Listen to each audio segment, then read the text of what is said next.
ቁጥሮቹን የማባዛት ዘዴዎች ቁጥሮችን እንዴት እናባዛለን? ቀላል መንገዱን እንየው።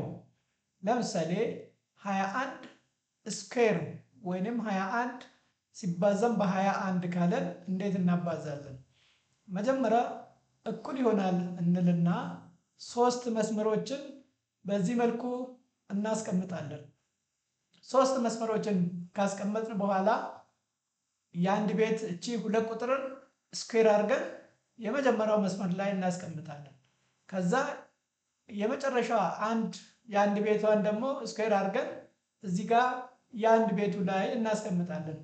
ከዛ በኋላ እቺ የመሃሉን ለማግኘት እዚች ጋር 2 ሲባዛም በ1 ሲባዛም በ2 እንላለን። 2 ሲባዛም በ1 ሲባዛም በ2 እዚህ ኳልቱ 4 ይሆንልናል። 4 መሃል ሆነልን ማለት ነው። ስለዚህ 21 ስኩዌር እዚህ ኳልቱ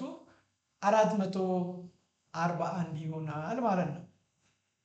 ሁለተኛ ምሳሌ 32ን ስኩዌር ብናደርግ እንዴት እንሰራዋለን? አሁንም በተመሳሳይ ሁኔታ 32ን ስኩዌር ስናደርግ ሶስት መስመርን በዚህ መልኩ እናስቀምጣለን። ከዛ የመጀመሪያ 3ን ስኩዌር አድርገን የመጀመሪያ መስመር ላይ እናስቀምጣለን።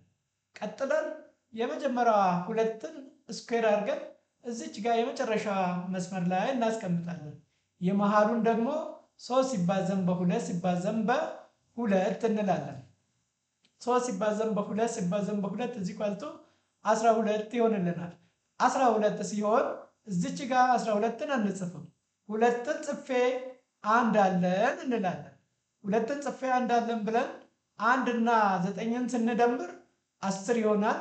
ከዛ 10ን እንጽፍና የመሃሉና አራቱን የመጨረሻውን እንወስዳለን። ስለዚህ 1024 ይሆናል ማለት ነው።